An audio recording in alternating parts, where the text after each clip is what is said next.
Aloha! Welcome to Fresh Air Hawaii. I'm your host, Joe McClelland. Today we're talking with Olin Lagon, Executive Director of Kanu Hawaii. Olin has co-written a number of patents. He's also co-founded a number of companies and brings nearly 2 decades of executive management experience to Kanu's leadership. He's also the recipient of a number of awards and recognitions, including Entrepreneur of the Year for Social Impact, Small Business Advocate of the Year. He's received the Torch Award for Consumer Leadership. He is a Petra Fellow, and he's also one of the youngest people to be admitted to the East-West Center Fellowship Program. Olin, thanks for being with us today. Thanks, Joe. Olin, why don't you get the ball rolling by telling us a little bit about what Kanu is, and maybe start with what the name is. Kanu is a very spiritual name. It means in Hawaiian to bury or to dig, but it also means figuratively to pass on from generation to generation. So when we chose that name, it was a very significant reflection of the work we intend to do, is do work today for generations and generations to come. Interesting. And when did Kanu get started? Informally, about 7 years ago, just a bunch of friends asking questions, concerned about the future, also optimistic about things that we can do, and formally about 4 years ago. Okay, and what was the vision, I guess? Did you guys have a formal mission statement? We did, and we had sort of a visioning process. We used future studies to backcast and come to this vision that we all want to see in 30 years. And then we took a step back from that and said we really want to focus on a few issues: food, energy, waste, and civic engagement. So our mission focuses around that, but we're very different in the sense that Kanu's not about pointing fingers and saying, we should all do this, or you should do this, or this company should do this. It's really about what are you going to do in your life first. And so we go first. And so our sort of unofficial motto is I will. So you have these shirts with I will, you might have seen them around. I have. And we go first. So if it's about food issues, then we'll first try to eat local for a month. And that's very, very hard to do. And then by doing that, you learn. And then we can now work together on bigger change. I see. So what was one of the first active agendas that you rolled out there? The first thing we attempted was on Martin Luther Day. We had a day of action, so we had asked our members. At that time, we had about 3,000 members to go out for a day and volunteer. So we set up about 22 projects statewide. This was 3 years ago. Okay. 3,000 members, 1,000 showed up. And so that one day, and so we fed people that didn't have homes. We went to shelters for women that were in need of a shelter with their families. We helped clean beaches, count turtles. The list was endless, but 22 projects, and we filled them up with Kanu volunteers. And that was our first attempt to try and convert sort of this online activism where we joined, and we could scale up that way to offline where we actually showed up and did something. Right. Well, tell me about the mechanism of that outreach. How do you get 1,000, 1 in 3 people to show up there? You tell me. When we first started, we have no advertising budget. We've never had one. We have no public relations budget. We don't even have an office, a full-time office. So everything is grassroots about Kanu.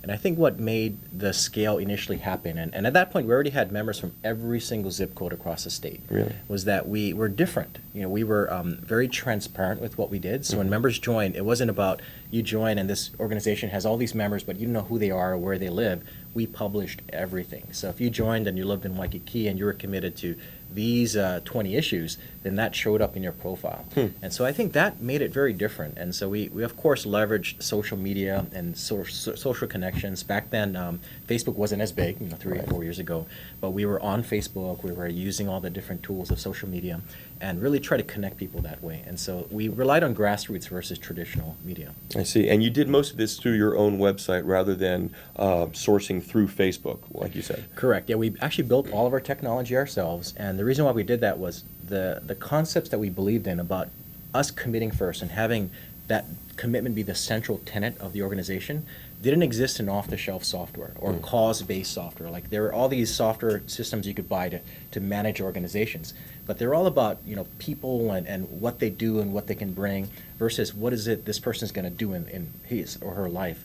So we built this technology. It was really interesting because after we built it, we realized that there are probably other groups that want to use it. So we actually leveraged that off a pretty large grant from the Kellogg Foundation, and it went and spread nationally. Oh, wow. So groups like Points of Light Institute used it, TED.com. Oh, they're using your software? For their community, yes. Really? Yeah. So we have a bunch. Jack Johnson was the first to use it for his music site and his community. And so it's really neat. Guy Kawasaki mentioned it in his book as an example of engagement and innovation. And so the 911 Commission out of New York used parts of those concepts, American Express as well. So it was really amazing to see this sort of expand. Yeah. That concept of I first, I will go first, I will, really resonated with a lot of organizations. Wow. And So- I'm sorry. So that, I think, was what led to the 1 out of 3. Gotcha. When people feel like I've done this, part of the American culture is when you say something, you want to follow through. And so if you say, I will do this, then there's a good chance that if the next ask is a little bigger, but in that same vein, that you may actually get someone to follow through. But the truth is, we also had some really great volunteers that made the calls and did the outreach and helped get people on the street. Sure. Now, while we're on the subject of the software and the mobilization, Right. now that's got to be right up your alley. Tell us a little bit about your experience at Chip In Okay. and also what crowdfunding is. Okay. Well, Chip In was a company that I started with 3 friends, and this, I don't even know how many years ago, that was 7 years ago or so. We had this concept of crowdfunding. And this is before the concept existed. And so the idea came when my first son was born, and then, the office goes around and gets an envelope together and puts Sure. the money in. And I got it a little late. And so I'm thinking, wow, there's an opportunity there. I mean, everybody wants to give me a little bit of money for my kid, but it just took a lot of time to sort of coordinate this. And so I thought there's got to be a better way. And knowing that the internet is a real big disruptor, then I got some friends together and we created this mechanism to let people chip in for causes, for parties, personal issues. It didn't really matter what. And so that was one of essentially the fathers of crowdfunding. So some companies come after us, like Kickstarter and so forth, have done it much better and do different things. But Chip In as a service passed roughly $77 million through the system. And so that's equivalent of a $1.5 billion charity basically giving out money. Once you take out the Right. fees and the organizational Right. costs. And Sure. so that was a pretty significant amount of cause-based fundraising that happened through the system. And so, of course, I learned a lot doing that, and as well as the other startups that I've had. So I'm a geek, I'm a techie, and And you're making it work for you. yeah. And with Kanu, we really focused on tech too, because you can't get to scale without technology. Right. So we've never had more than 5 staff. Really? Really small, really tiny. Now we have 17,000 plus members. We engage about 100,000 people a year, either online or offline through our programs or through our website. And that requires a pretty massive leveraging of technology. And so we've had to build all these tools ourselves. I see. Now, is again all this managed through the Kanu website, or do you rely on other parties there? Everything that we do is all written by us, and so Okay. we own all the intellectual property. Although we're not selling any of that stuff, other groups want to use it, we're happy to share. But yeah, we don't buy anything to use for what we do. We try to innovate what we do. So, for example, we just did work on the elections this past year, and we know a lot of different things about communications that we've learned over like for one, half of all internet traffic goes through Facebook. It's a scary number, 50%. And so what that tells us is that if you're not on Facebook, you're invisible to a lot of people, like it or not. And 2 is the kinds of information that people share on Facebook is not necessarily your long form. Like read this political analysis about rail, or look at this. It just doesn't happen. People like quirky facts, simple video, and so we wanted to create a way for folks to get political information in a fun, engaging way. So we invented a game. We got candidates to respond to very short questionnaires. We limited the amount of words they could respond. Okay. How do you feel about same-sex marriage? Or Right. Questions like that. And then you put in your street and your zip code, boom, you got your candidates, and that also was an innovation we came up with. And then you get to play this game where you would click on the response you like best. And at the end, we would tell you, okay, 80% lined up with this candidate. and Within your yeah, district. Right. And Yeah. so it told you a lot about the person versus like just them shakaying on the side of the Right. road, right? And so we created that architecture to sort of disrupt that type of information sharing. Now, do you have a database too? Because it also shows a lot about community values. I mean, with the respondents saying what Right. matters to them, of course, that has potential to greatly influence the stance of politicians in the future. So, how is the feedback there happening? We're looking at version 3 of the system. So version 1 was during the primary of last year. Okay. We ran just one district. And what's Okay. interesting is that the data on the back end, after people played, we stored all of that information, what people did in terms of what they chose. And that lined up almost exactly with the results of the election. And so it's an interesting, different sort of pinpoint on the data there. So we're going to be looking at ways that our tools can be used for even bigger scale in the next election cycle. Wow. And so maybe we can give feedback to candidates in real time. Maybe Sure. we can add different components that can close this information gaps or allow people to connect directly with candidates and open conversations and things like that. So we really want to try and just broaden engagement. Sure, and you're relatively nonpartisan. I mean, you have a couple of issues again that you're following more closely, and those may fall more or less in line with certain parties. But you guys are maintaining a nonpartisan stance. How does that influence though your agenda and the questions though that you pick? Okay. The things that you guys are most motivated by, or do you actually get feedback before you compose these lists? Well, we have values, and we don't, we're nonpartisan completely. We have both people on both parties in our leadership, but we really are focused on these core values. You know, we really support food, energy, and waste, and Right. civic engagement. And so food as in, we need more local food, energy as in we need to get off of fossil fuels and so forth. So we won't go away from those values. But to come up with the questions, we did something really interesting. We knocked on about 2,000 doors. I mean, knocked on doors and said, hello, I'm so-and-so. Right. What do you care about? And then we asked people to just tell us what they cared about. That's all we did. We wrote it down. And then we collected basically thousands of different things that people said. And then we wrote some software that took that and jumbled them up into regions. And Sure. so people in Waianae all said this, and this word came up the most. And then so we had these issue clauses that come up. And so like in Waianae, the big two were education and traffic. And Kaneohe was rail. I mean, it was just massive rail. And so it's interesting because different approaches, right? So we then created candidate surveys based on this information and then called the candidate and said, here's what your community thinks is important, and here are some questions. What do you think? And so it took a lot of work to do that. I'm sure it did. Yeah. How many volunteers did you send out there? That was a core of about 50. Okay. And so roughly 25 were pretty consistent every single week. We went out. We met every Wednesday night. We ate together and we talked about it. We debriefed and we tried something new. And these are volunteers, not paid staff. All volunteers. That's impressive. I wish I could motivate that kind of dedication there. Right. Well, so now that was in the past. This election stuff has just happened relatively recently for you guys, past year or so. What else has Kanu been up to, let's say in 2012? 2012, we typically run 4 challenges per year. We have an energy challenge, we have a waste challenge at the end of the year, and we have sort of during the fall, we have a food challenge, an eat local challenge. Okay. And then we try to weave in one more challenge, but this past year we didn't do all of those challenges because of the election, so we did a lot of grassroots work there. So we did do an energy challenge, and so we engage several communities that are underserved, and so we worked with communities in Waianae, low-income buildings, and we tried to engage the entire community in reducing their energy use. Because if you look at energy policy, say you go to hawaiienergy.com and there's a huge list of things that you can get at discount. Buy a fridge, you get $500. Right. Get PV, and you get 65% back in cash. I mean, there's very, very generous programs. But if you're a renter, then there aren't that many options for you. And so we focused on those communities. So our challenges went out and tried to see how can we engage this community that may not be able to change out any appliances or put solar, but still reduce energy. And so we focused on that this year. And what we ended up doing is we worked with roughly 1,000 families in various capacities. And some of these families really extensively, like we went into their homes, we brought electricians with us, we installed devices. It cost a lot of money, we had to raise a lot of money to do this. But we were really after how do we help these families reduce energy? And so that was our energy focus there. We learned a few things. And our participating families saved roughly 10%. Okay. And so that's without having the ability to change a lot of things, purely based on behavior change. We've measured roughly a 10% drop in energy use. So we're going to take this into this coming year and run some more energy challenge that's in line with those communities and ways that we can save them even more. I see. And okay, well, let's go ahead and jump into that then. The 2013 energy agenda. Okay. Why don't you go ahead and tell us about those details? So a couple things. One is what came out of that body of work was that the renters are struggling because their options are limited, and we found that their landlords are actually disincentivized to help them.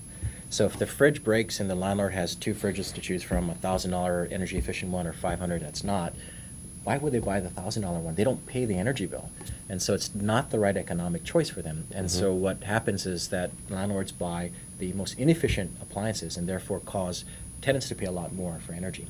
And so we're looking at whether the data will show this to be a good project, but we want to publish the average actual energy cost of every rental in the state. And so if you're a renter, then what that would tell you is, I'm looking at these 2 apartments, one's $100 more, but if I look at the energy rating based on this actual information, that this apartment in this area is in the top 10% of energy efficient. and the average cost is $200 less than this one. So your true cost is actually cheaper by going with the more expensive apartment. And that, we think, will incentivize landlords to care about investing in some of these other things, and both win.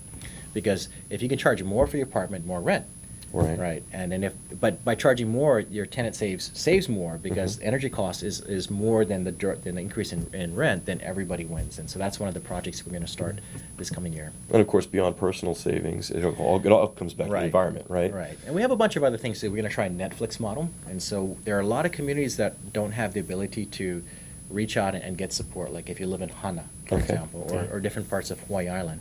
And so we're going to try and see, can we get a collection of devices to help them figure out what their energy use is, and then they can get it by mail. So we'll mail it to them with a box. When they're done with it, they send it back. We'll get them DVDs so they can watch on how to use this particular device. And for example, we found that DVRs, for example, use 150 watts per hour on average. Really? And they're on 24/7. That's massive. My fridge at home uses 48 watts per hour. And so this little DVR that has a little LED light that looks like it's very innocent is using 3 times the energy as my fridge. Yeah. That's $300 a year more than my fridge. And that's crazy. And some people have 3, but they don't know that, because you can't manage what you can't measure. And so if we can mail these things out to our members and other interested families, then maybe we can make a difference there too, in communities that are hard to reach. Sure. And I happened to catch your TEDx talk there on that, and you looked at a couple of different appliances. Would you mind just going over that? Just, I mean, I guess we've already heard the answer to that riddle, but just draw the comparison there like you did in your TEDx, if you could. Yeah, I opened up by asking the audience what uses the least amount of electricity. I had a picture of a fridge, a light bulb, and a DVR, and the answer was the fridge in that case. And some people don't know that, and we didn't for some of the things that we uncovered. Like we didn't realize that a large percentage of people, like I asked this question at the TEDx presentation, how many of you have a DVR or a Wi-Fi router that's always on? 24/7, and I had more than 100% of the hands raised. Because some people had 2.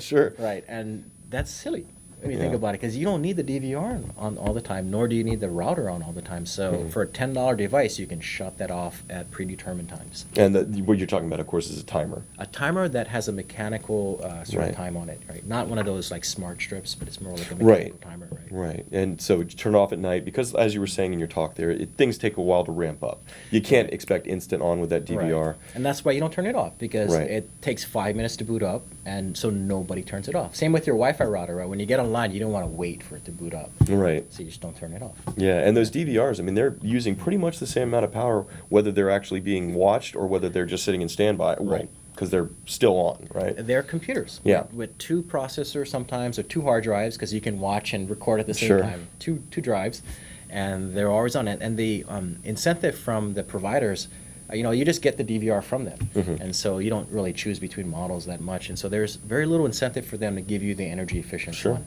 They don't pay your bill, right? So they give you the one that makes the most economic sense for them, which is the right decision. But then for you as the consumer, and you have no idea what it's using, you end up spending a lot more than you thought you did for cable or for satellite. Right. I've had that hard realization recently. But, well, now tell me, in compiling this data, you're pretty much in the data collection stage at this point, right? And pretty soon you'll be able to compare different neighborhoods, different buildings. What is that going to take resource-wise in order to get that word out? Not sure. And so what we want to do first is measure the discrepancy by community and find out why. Like, for example, we're seeing a lot of rentals, the landlord pays for the electricity bill, and then whatever it is, it just gets padded on to the rent. So as a result, the tenant doesn't know how much energy he or she or that family uses. And so there's some cases where that causes a lot of extra use. You might leave the AC on because you don't see the bill. Again, it comes down to incentives. But you end up paying it. So there might be some issues like that that's uncovered from the data that's very regional that we might be able to help with. And so we're hopeful that the research is going to tease out what the sticky points are, and then we can come up with a plan on how to address that. But it's all about scale, because we want this to go statewide, half the state rents. And so we can get to 500,000 people plus by coming up with very smart ideas to attack the energy efficient. Yeah, you said earlier that I think about 200,000 households on the island are renters, right? Yeah, about half the state's population About too. half, yeah. That's crazy. So what is it going to be a voluntary adoption there?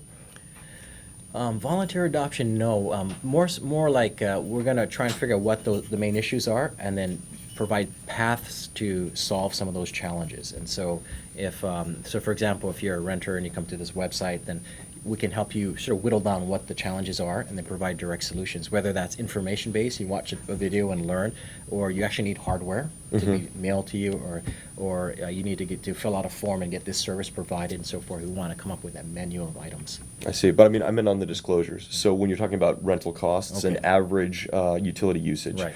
is this going to be something that you're going to be asking landlords to disclose, or are you going to be Okay. pushing for that legislatively as something that's going to be required? Legislatively. Okay. Yeah. The reason being is that the information is already in use. And so if you just move here from Connecticut, for example, Sure. and you rent a place, then you have no history with HECO. No point of reference. Right. So what HECO does is they charge you 2 months of the average actual energy cost for that unit as your deposit. Right. And so they use this information. It's already calculated each month. So there should be virtually no cost in collecting that information. Right. The cost would be on how to actually get the information out. I see. Okay. And then we have some ideas on that. We're going to create an API and let the places that have rental units access that information so you can put it side by side. So this is the rent, here's the energy profile. Well, that'd be fantastic. And it also provides a great opportunity for an economic study. I mean, once we see people with this information, armed with this information, it'll be amazing to see how much the bills may decrease It will. as they become more aware. Right. How can it not? Right. Yeah. Right. And so. Okay, well, great. And in addition to that, what other things is Kanu working on for 2013? 2013, we're actually doing a leadership academy, and so we have a Kanu Fellows program. So we've got people that in this past election cycle, we worked with 40 individuals or so that went knocking on doors and learned how to do grassroots organizing. We're going to teach them even more how to do very effective communication at scale for no money. And so what that translates to is, like, say they want to run for office, so they want to help someone run for office. We can be disruptive there as well, too. Disruptive in a good sense, in that we can help candidates that don't have money. And we're really concerned about sort of money in politics in that issue, where PACs come in and they can buy elections and so forth. Not literally, but they influence elections pretty significantly. But we want to provide opportunities for candidates that don't have access to those resources to be equipped to learn how to go out into the community at scale with very little resources. So we're going to provide some training for that as well. Now, who do you have in office right now that's come up through the Kanu Academy? We have not started this yet, and so this is we're just doing this now. We're not we're 501c3, so we don't advocate for specific candidates, but our fellowship program is open to everyone that has participated in our programs. But don't you have individuals in the past who have come up through Kanu who have run for office? We do, yeah. Okay. But we're not tracking that officially. Well, okay. Well, unofficially coming, can you talk about some of those individuals? Actually, probably would prefer not to, because we don't try to create any direct connection with that. Okay. And so we've had some members that ran for office, and we don't. But some directly success support them. stories Some there success already stories prior are to there. the fellowship program. Great, great. Well, now let's talk too about your food agenda and how that works, and what you're talking about when you're talking about local engagement on the food issue. Okay. So, like last year, we ran our Eat Local challenge, and the challenge was 1 month of eating local. And I don't know if you want to try that, but it's really, really hard. I'd have a hard time, yeah. You would lose 30 pounds or something Probably. like that if you just ate strictly local. And what that told us is, like, it's really hard. Like, if you want to eat breakfast items, like, what's for breakfast? Maybe some papaya. Maybe you can get some, maybe if you're lucky, you can get some local lemon and so forth. So we wanted people to understand what the issues were when they were about buying local. Like, for example, milk. When we had our members choose local milk over non-local milk, the local milk was $10 a gallon in some cases versus $5 a gallon. But we share with them, for example, the milk that's not local is shipped unrefrigerated from the mainland. Is that a fact? It is a fact. Really? And what's in anaerobic environment? They take the air out, sure. and so it's not as bad. But it comes here and it needs another zap. So it's double pasteurized.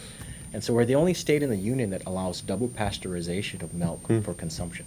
And so local sometimes also means fresher and more wholesome and better for ourselves and our kids.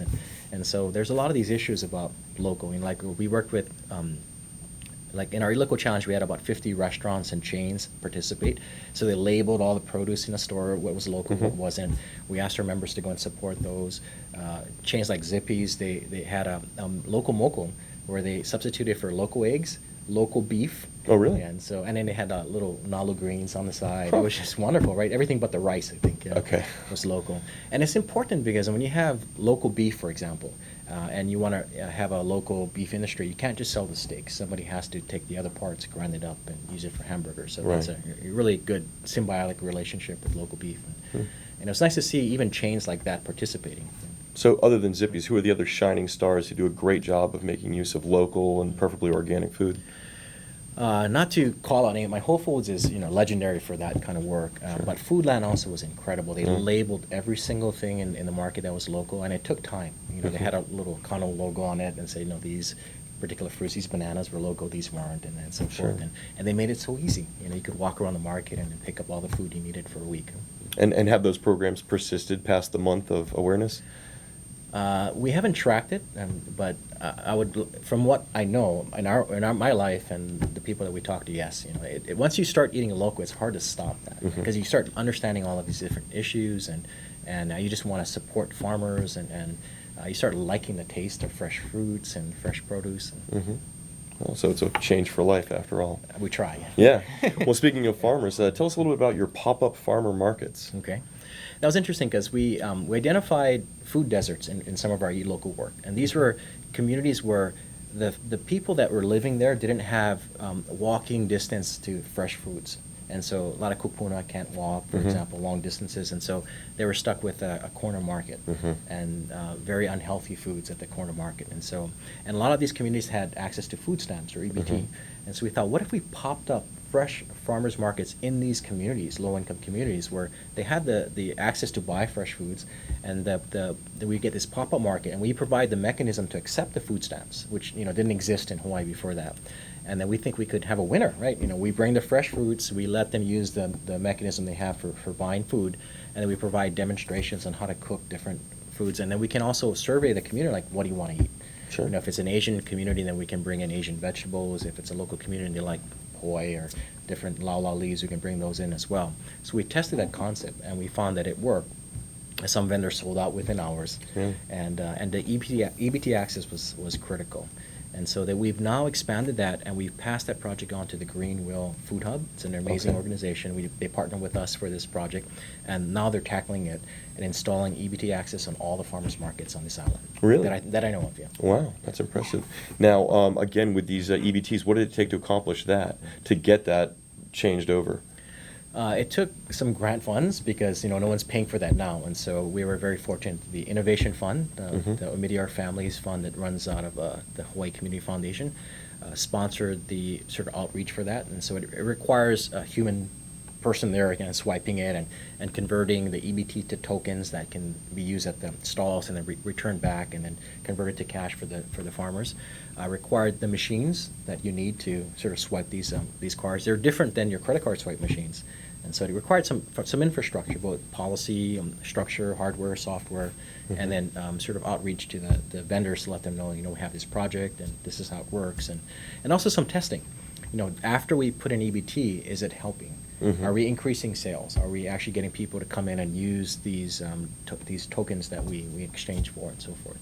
I see. And so far, the results are promising, and Yes. these are here to stay, right? We hope, right. So you have enough critical mass there, investment in the infrastructure, that you can keep this ball rolling? The Green Wheel Food Hub, I'm not going to speak on behalf of them, but they're ready, they're rocking and rolling, and the goal is to make this self-sufficient within a year or so. Okay, great. Well, now, what else is Kanu working on for 2013?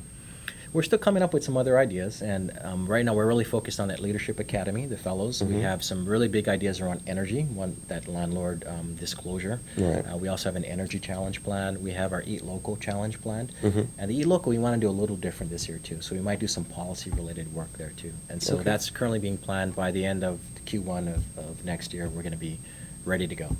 Okay, great.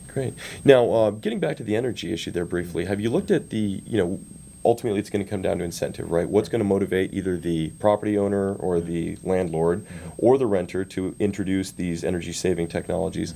And a lot of that comes down to credits, right?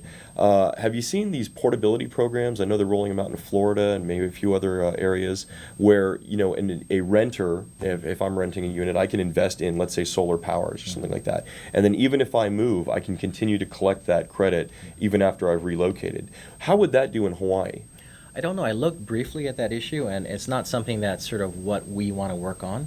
It's not core to behavior change and getting people to behave differently to save energy. So we decided not to look further into those different vehicles. But I do know that some folks are, right? They're looking at on-bill financing and other venues to support that, community, solar, and so forth. So, right. I know the Sierra Club's working on that sort of thing right now, too. That could tie in very nicely, though. I mean, I think raising the overall awareness of energy usage among consumers is the key to success there. And those two programs in conjunction with one another could be a huge boon to the state. Right. I think so. And people really need the help. We got a call last week from a woman in Waianae, and, we don't even do this kind of outreach, but she called us and said, hey, I'm struggling. I'm paying $650 a month for electricity. I'm doing everything that I possibly can, and it doesn't go down. Can you help us?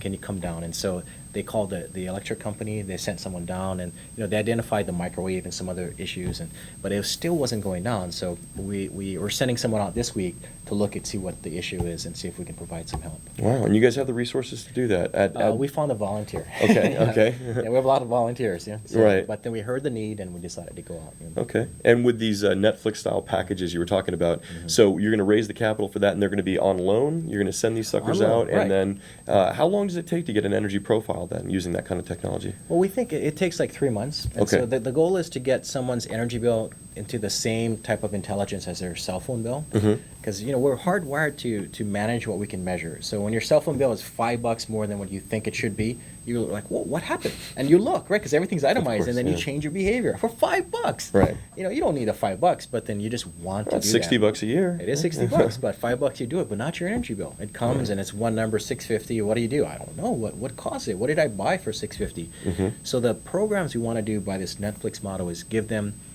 actually empower them so that they can identify what exactly went into that $650. And so $650 is because I have 3 DVRs, and that was $200. I have the AC, and it was about $100. My refrigerator, my 2 refrigerators. So they can look at that, and then they can make more intelligent decisions. Like, do I really need the DVRs, or can I go with a fan instead? But once they have that information, it's up to them. Then it's broken up and itemized, and so that's the point where it takes about 3 months. And so we think we can do that via a series of videos and tutorials with maybe some phone support, and that way we can scale it to very hard to reach communities. I see. And is a lot of this stuff, at least the informational aspects, going to be available at the website? Right. We're going to have to build that. So, Yeah. And so we've met families in Molokai, for example, that were paying $800 a month for electricity and $700 for rent.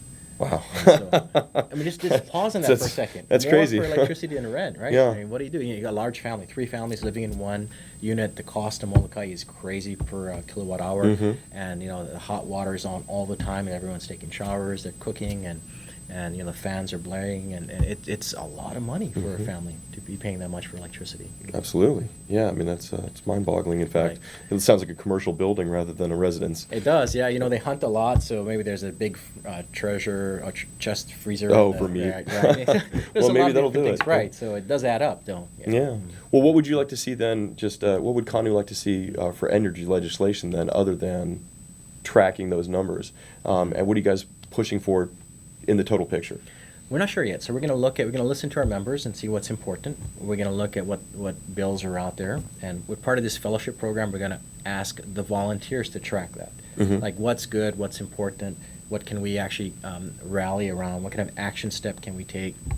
But we also want to be consistent that we don't just advocate, but we actually live first and then advocate. Like, for example, 2 years ago, we advocated for a series of energy bills that we vetted through our membership. So we voted online, we talked about it. And then instead of going to the ledge and saying, hey, we want these bills, we went and we checked the tire pressure of every car in the ledge. Really? And then we put a little report saying, this tire was a little flat, and then why, what happens when that's flat. Sure. We went to the staff members from the bottom to the top and exchanged light bulbs that we pay for. And so we gave them a memo up in advance. They brought in their incandescent. We gave them a CFL for free. Wow. And so we exchanged about 1,000 bulbs with the staff. And at the end, we said, well, we care about these 10 bills. and our hands were literally black from the tires. We said, we got our hands dirty, now it's your turn. Like, here's what we think. So it's a very different way of advocating, because it wasn't just, you do this, but rather, we took the time to discuss the issues. We don't all agree, but here are some things where we mostly agree, and we're asking you to do your part. We've done ours, both in our lives and here today in service. And so we thought that was really different. Yeah, no, that sounds like a really effective outreach there. Right. Also, too, I mean, it's how can they ignore you, right? When you come there. Yeah, and as a reminder, for weeks I had like black fingernails. Like, yeah, that's right. I know where that's from. Yeah, that was that car. That Tires red at car. the legislature. Yeah, we had some cars that were really flat. I mean, they were probably wasting, I don't know how much, 2 full tanks of gas per year because of the underinflated tires. Well, so you didn't head around with a pump as well? No, yeah. Interesting, yeah. Did we? No, we didn't look at that. No worries. Yeah, that would have been sort of over the top. Yeah, we actually refilled their tires and stuff like that. Right. We just gave them a report. And you owe us $10. Right. But anyway. Yeah, that's pretty So, cool. yeah, well, I mean, it sounds like a great program. And of course, something like that, too, is kind of common sense. How do you say no to that? How do legislators say, no, we're not concerned with this issue when it's nonpartisan and it's common sense? Right. Yeah, and right there in their face, as the case may be. And it's us first, right? We're not asking you to do anything that we wouldn't do ourselves. Like, Right. we went first and tried to do these things, and we know how hard it is. Sure. And we're not always successful in our own lives to save energy. So. Well, now, are you, speaking of all these educational and this outreach stuff, what are you doing with the schools? What are you doing with school kids who are coming up? And are you recruiting from, for example, UH or HPU for these fellowship programs? So so I'll start with college. At UH, we went to, I think we did about 100 classroom presentations. Really? And so we went into the class. I'm sorry, is that over the course of over time about or a just past year? 4-month period this past year. So In yeah. what? Yeah, wow. And so a whole bunch of volunteers, but Yeah. we had about 40 people Mhm. make those presentations. It was primarily to get the students registered to vote, and so by absentee, so you didn't have to go to the poll. You could just do it by mail. And so we did a lot of outreach there. We have worked with high schools.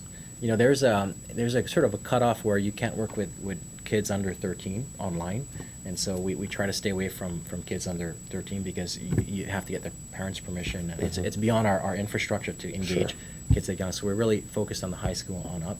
So we've done work with, like, for example, we worked with both private and public schools. And we had this really amazing video series that we got volunteers to build for us, and these commercials that were played a couple years ago. Jack Johnson was on it, and a whole bunch of other members were on it. It was just beautifully done. But the concept of the videos came from these public school students on Hawaii Island, where they did this video of themselves and what they were committed to do. I'm doing this, I'm doing this. It was this collage of, like, I will do this, I will do this, and it was just very inspirational. And there's water flowing sound in the background. So these professionals saw that, were inspired, and then the professionals actually built sort of an ad campaign around that, and we didn't have to pay for it. It's really nice. And then they won a national award for that work as well, too. Really? So it's really nice to see, like, our sort of student support in public schools come up with something creative, professionals model after that, and then it gets recognized nationally. So that was really nice. So it's on our website if you want to see some of those videos. Yeah, I'll definitely check for that. And so how did that, like, then come full circle? I mean, did you integrate that production then into Kanu's agenda? I mean, Kanu's ads? We are very generous because Ad2 Honolulu chose us for 1 year, and so all these young ad professionals created the spots, and then they found all the radio stations and the TV stations to play the spots as PSAs, and so we got just a massive amount of exposure as a result of that. Great. And just bringing more members in, right? We think, yeah. Yeah. Yeah, it's hard to track, right? But the point was outreach and getting people aware. Yeah. Sure. And do you happen to have numbers for how many people you registered to vote or encouraged to register? Yeah, I think we're about 3,000 people that we, Wow. roughly a little less, that we know we actually collected their application. And so, but we also passed out a lot of applications because, it's very sensitive information, social security number and so Of forth. course, yeah. And so we didn't expect everyone to give us, so we also had, we bought a big stack of stamps. If somebody wanted to take their app and mail it, we gave them a label and put the stamp on and say, here, you can send it on your behalf. And so we don't have all the exact numbers of how many people registered, but it's in the thousands. Wow. Yeah. For a small group and I think we spent $15,000 on all of that outreach. Right. And so we touched tens of thousands of people. We got information to lots of people, and we basically did it for $15,000. Right. That's an impressive record there. And how does that compare with what it costs for a local representative and their campaign budget? Yeah, but it's roughly $35,000 for a state race, and that's about 7,000 people voting in a race. And so for less than half of that, we engage tens of thousands of people. So you guys are several times more efficient. I don't know, maybe. Well, yeah, from the sound of it, right? From that metric, yes. Yeah, sure. So, Now, and where's this money coming from? I mean, talk to us a little bit more about your fundraising. So do you do it by the issue or by the agenda, or are you guys always collecting? we haven't really reached out as much as we want to our members, and so most of our funding is from individuals. And so our first bunch of money came in from the Case Foundation, so Steve Case and his family, and so they funded sort of the initial round of Kanu. And then after that, we got some generous funding from Pam and Pierre Omidyar. And so they helped us with a large challenge grant, so we had to match their funding one for one. Castle Foundation came in, Kaiser came in, so a lot of these different foundations came in. Kellogg Foundation came in, and then now we're starting the approach to raise money from the members as well. But we're really efficient. We don't have a full-time office. We're really small staff, so we don't need a lot. And that's the whole point. Right. The whole point is you don't need a big ad budget to be effective. You don't need a big number of people or fancy offices or anything like to make a huge impact on thousands of people. So we're trying to model that internally as well, too. Gotcha. So then that's where, of course, that crowdfunding comes in. Right. So do you find that it's more effective when you're raising money, like by the issue, say, hey, this is our energy thing, this is how much we need? Do you go to your members with that? We tried that. So last year we asked for funding around energy, and so we got some, raised a chunk of money around that. This year we're gonna, in fact, in about a week we're gonna put out our call, but it's gonna be a general call for our work next year, and then maybe we're gonna find a specific project and raise money around that specific project. So if we find something that has traction, then we're gonna fundraise against that. Sure. And of course, it's going to be a little bit of a response to what the community members find is most important, right? And you're going to work off of that pulse? Right, because you don't want to be too prescriptive. Kanu's not very prescriptive. Like, we have an Eat Local Challenge, but it's in the context of what's important. Is GMO important, and what does that mean? Or farm to conversion to housing, is that important? So what does that mean, and how do we weave that in? So we want to be responsive versus prescriptive, and so as a result, our plans are not always laid out in very sharp ways, and we sort of have general broad strokes, and we go in and fill in the blanks in response to what's going on. Gotcha. Okay. Well, what else do you have to talk to us about there in terms of Kanu's, I guess, best success stories and best recipe for success? I think you've been touching on those issues actually, but how would you put it into a nutshell if you had to, or for another person looking to start up a similar organization based on community, involvement? What is the recipe there? I think the first thing is transparency. We started Kanu very differently from other organizations. We have similar missions to others, but we did two things very differently. One is we really focused on ourselves and what we were going to do, because we felt there was a lot of inconsistent advocacy where groups were saying, we want this, but then what were they doing in their own lives? Or how do we know what they're doing in their own lives? Or were they just clicking a button and saying, yes, I'll join. So we wanted to create sort of that consistency where there was no doubt that this advocacy came from a place of experience and passion and care. And then two is the transparency of who are your members and where are they from and what do they care about. And so from day one, we've committed to that. And when we had 10 members, we had that number on our website, 10 members. And, we were kind of embarrassed, like, we need more. Sure. Then it got to 20, and then it got to 30. And I remember when we had our first 100, I wanted a party. Like, we have 100 members. Can you imagine that? 100 people believing in us, and then just kept growing from there. And so we did that differently. So I would suspect that those same concepts can scale quite well. And of course, when you're talking about Hawaii too, we do have a rather unique community here. But 100 members with their extended family and network can accomplish a lot, right? They can, right? They can, right? Absolutely. And do you rely on role models? I mean, with those first 10 members, I'm sure you guys were all very highly motivated and very highly involved in the community before Kanu got started. Really, did you see yourselves as poster children? That's an interesting question, because we saw ourselves as not influential. And so when we started Kanu, we looked around the table and said, what do we have in terms of assets? We're not famous, we're not wealthy, we're not well connected. We're just ordinary people in many ways. So what is it that we can offer? And so we started from there, and that was really some of the brilliance of Kanu, because we started from that perspective. Like, we're just everyday people, but there's so much we can do, and we're not going to give up. And we had this optimism because of that. And so I think we didn't come from that space of we're going to leverage this connection and that connection. We're just like, we can start here. that one of the first meetings was, we're going to go around the table and you're going to say what you're going to do in this next coming year. And so, one person said, I have an SUV and I'm going to sell it and I'm going to get a Prius. One person, I'm going to learn hula. Oh, really? And learn Hawaiian and reconnect on that cultural note. It's like all these different commitments came by. And then we met later and checked up on that. How are you doing with that? You said you would take a shorter shower. And it's like, well, I'm not doing so well there because I still love my showers, but I'm doing okay here. We provided that support, and then we kind of scaled that experience out. Yeah. Almost sounds like there's a little bit of a social reinforcement there. I think when so, it comes right. to when it comes to I will, Right. If you have that network, you also have that support, and it's almost like a 12-step program sort of thing where you have your Right. sponsor, Right. Or something, My sister So- called me one day because for Christmas, actually before Christmas, she called me. It's like, Olin, what's your Hawaiian word of the day? And I thought, oh my goodness, because I'd wrote on the Kanu site that I was going to learn, Hawaiian word every day or something like that. That was my commit. So she called me on it, and that day I didn't know. Right? It's like, I don't know. Yeah, in fact, I don't know. I haven't done one for years. Like it wasn't years, but then it was a really beautiful moment. And then for Christmas, she bought me a Hawaiian magnet set that I could put on nice. the fridge. Yeah, and so completely based on this transparent thing. I didn't tell her that. She saw my profile, and so that's the really beautiful thing too about Kanu is that it creates opportunities for friends that were friends for 10 years, but didn't realize they had these connections. But they go on the Kanu side, they see these connections, and they have very different conversations around the dinner table. And now, within your organization there, do you have subject matter experts who are sort of leading the way in a given thing? Not really. It's all everyday people posting content. We have 100,000 stories on our website, people sharing stuff like, this is my third attempt in growing lettuce, and I failed every single one.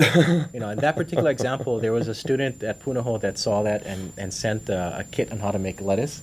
Oh, really? To this person, and that person journaled about, and I even killed those. So it's not always a success, but the success is that we're talking about it. And you're trying. It's important, right? Right. And we're being vulnerable about where we are and in the process, right? And that's different, right? We're not saying we're the greatest and we're changing the world, but we're doing it one step at a time. Sometimes a couple steps backward, but we're always targeting the vision and the values are important.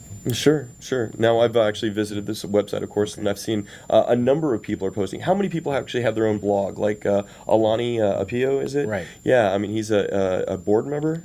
He's one of the founders and a board member. And I've seen his, and he's got some very interesting material on there, updates and such. How many of you guys maintain an active presence there in the leadership?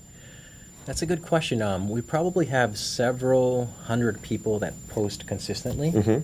And so, there's an 80-20 rule, like 80% of anything you do will be consumed by this group, and then 20% will participate in the creation of it. And so that sort of rings true at Kanu too. We have about 20% of the community that will be actively contributing content as like, here's a story about this, or how to do this, or when are sweet potatoes ready to be picked. If you plant them and you don't know when to pick them, you might need to read this, right? Sure. And then 80% would just consume that information or weave in with comments and stuff like that. So that's about right.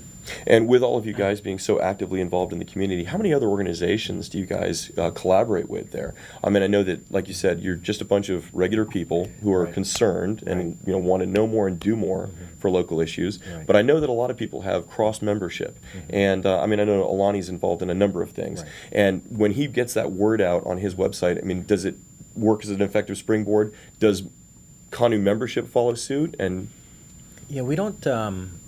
If I understand the question correctly, we don't partner really strongly with other organizations because that's not really our shtick. We don't do that. Okay. Unless it's like maybe a beach cleanup. Like we've worked with Kanu Hawaii Foundation on a number of things. Like we'll do a beach cleanup.